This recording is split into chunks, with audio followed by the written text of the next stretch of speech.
sesungguhnya mereka diciptakan untuk satu kehidupan yang tidak sejaman dengan kamu.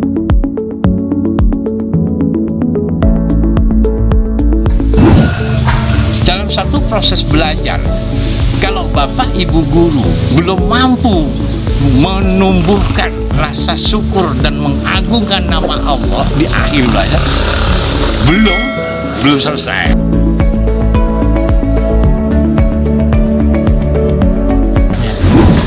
Oleh karena itu, bapak dan ibu guru dengan demikian gitu ya, mau tidak mau, kalau orientasinya adalah untuk mencapai tujuan pendidikan nasional yang intinya itu adalah mengembangkan potensi peserta didik agar menjadi manusia yang beriman bertakwa, maka proses belajar itu harus integral antara ilmu,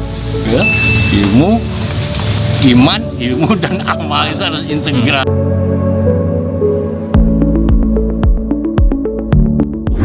Maka terbentuk manusia yang utuh.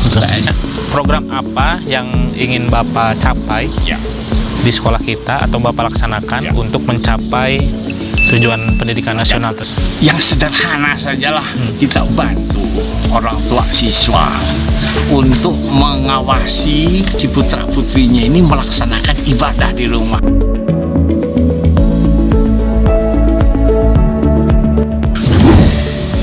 Dibantu dengan menerbitkan sebuah buku saku. Di dalam buku saku itu ada ibadah wajib, misalnya sholat isya, sholat subuh, sholat duhur, sholat asar, sholat maghrib. Di situ ada kolom tanggal, bulan, dan ya hari, tanggal, bulan, dan tahun gitu. Nanti setiap anak melaksanakan ibadah tertentu itu diketahui oleh orang tuanya.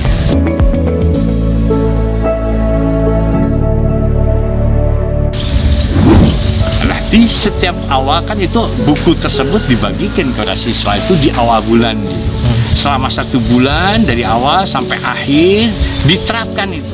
Setiap anak melaksanakan sholat isya di paraf, melaksanakan sholat apa saja di paraf, yang wajibnya, yang sunatnya, puasanya. Nanti di akhir bulan diserahkan ke wali kelas, direkap, nanti siapa yang bolong, siapa yang penuh diketahui. Lalu nanti diketahui oleh kepala sekolah.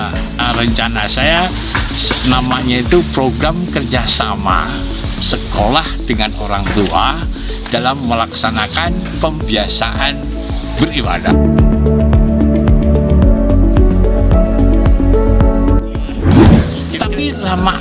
Lambat laun kalau sudah terbiasa itu menjadi satu kebutuhan.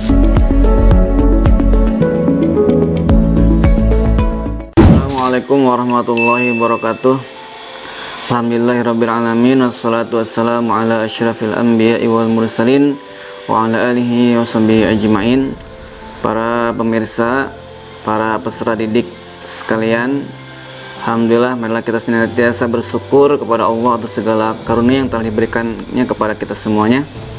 Pada kali ini Bapak akan menjelaskan tentang program sekolah dalam rangka memajukan atau dalam rangka meningkatkan efek kegiatan ibadah di rumah masing-masing.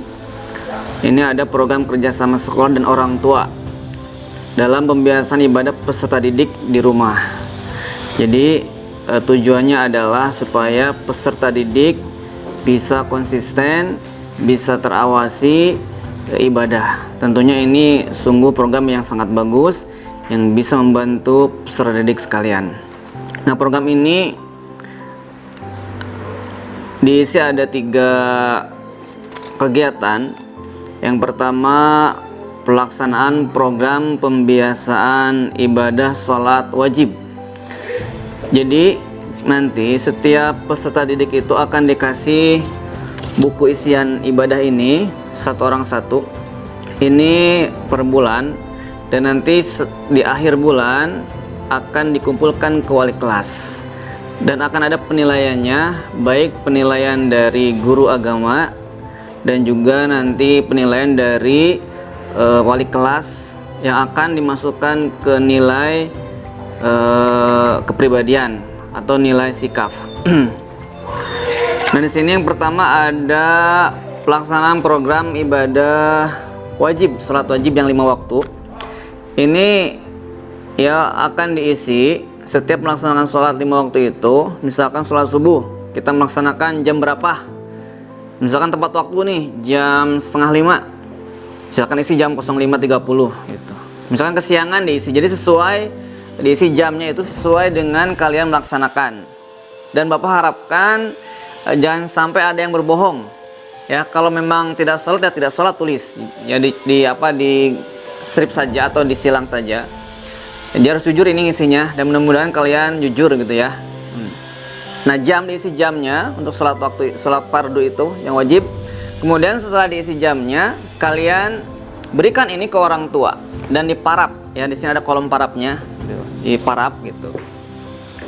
Nah, jadi setiap mengisi isian tentang sholat wajib seperti itu ya, diisi jam pelaksanaannya, kemudian farap ke orang tua gitu.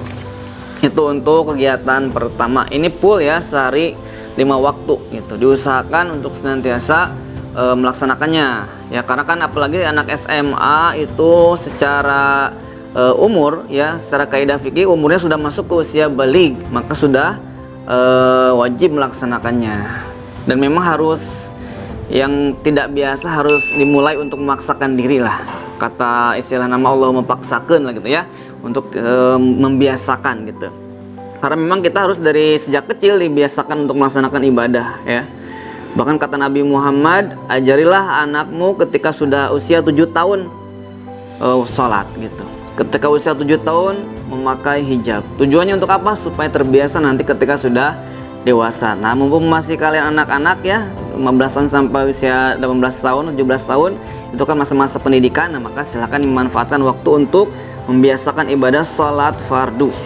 Nah, kemudian untuk yang kedua ada ibadah tambahan, yaitu ibadah sholat sunnah. Sama di sini juga ada kolomnya ya, sholat sunnah. Nah, nanti sholat sunnah ini tidak dipatok ya, tidak dipatok oleh sekolah. Jadi kalian boleh memilih sholat sunnah yang disukai gitu kan, karena kan sholat sunnah tidak wajib hukumnya. Jadi yang disukai saja. Misalkan saya sholat sunnah duha, silakan tulis di sini sholat sunnah duha. Jam berapa, misalkan jam 9 atau jam 7, terus silahkan. Kemudian juga setelah melaksanakan tetap harus diisi parap oleh orang tua ya, disetorkan orang tua, difarap oleh orang tua.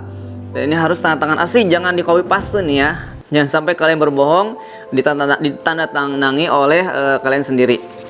Misalkan kemudian ini ada pilihannya, ada 3 sholat sunnah ya, boleh apa saja gitu, sholat tahajud kah, atau ditambahkan dengan sholat sunnah qobliyah ba'diyah, silakan itu ya. Itu untuk tambahan nilai. Kemudian juga setelah sholat sunnah ada lagi tadarus Al-Quran. Nah, tadarus Al-Quran sama ya.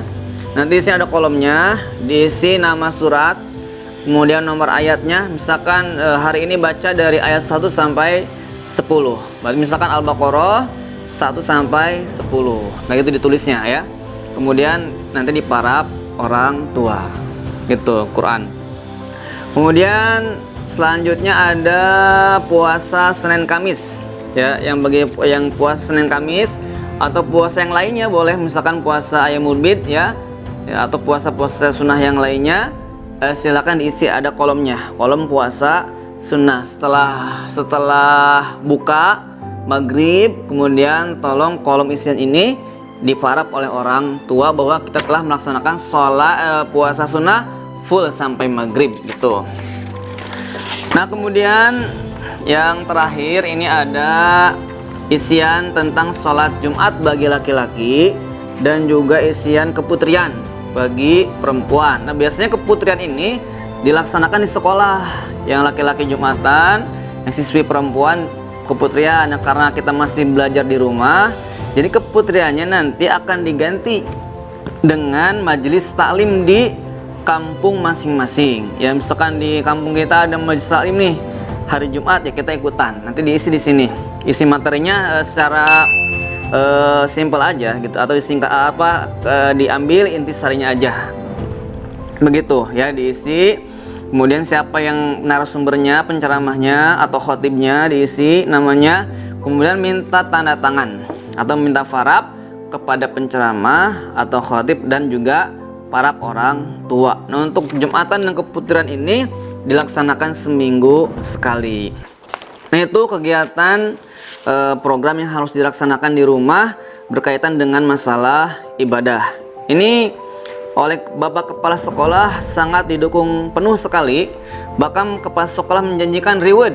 Ya, reward. Nggak tahu rewardnya berbentuk apa, apakah hadiah atau apalah gitu ya nanti oleh Kepala Sekolah.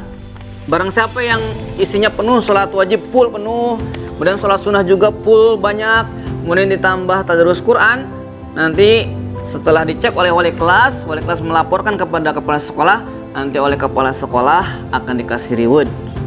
Mudah-mudahan mah uang tunai ya gitu, sehingga bisa buat tambahan jajan ataupun keperluan yang lain bagi siswa. Dan mudah-mudahan program ini didukung oleh orang tua juga dan juga siswa ya, agar menjadi perhatian karena ini penting dan akan nanti dinilai masuk ke penilaian agama dan juga penilaian sikap, sehingga nanti akan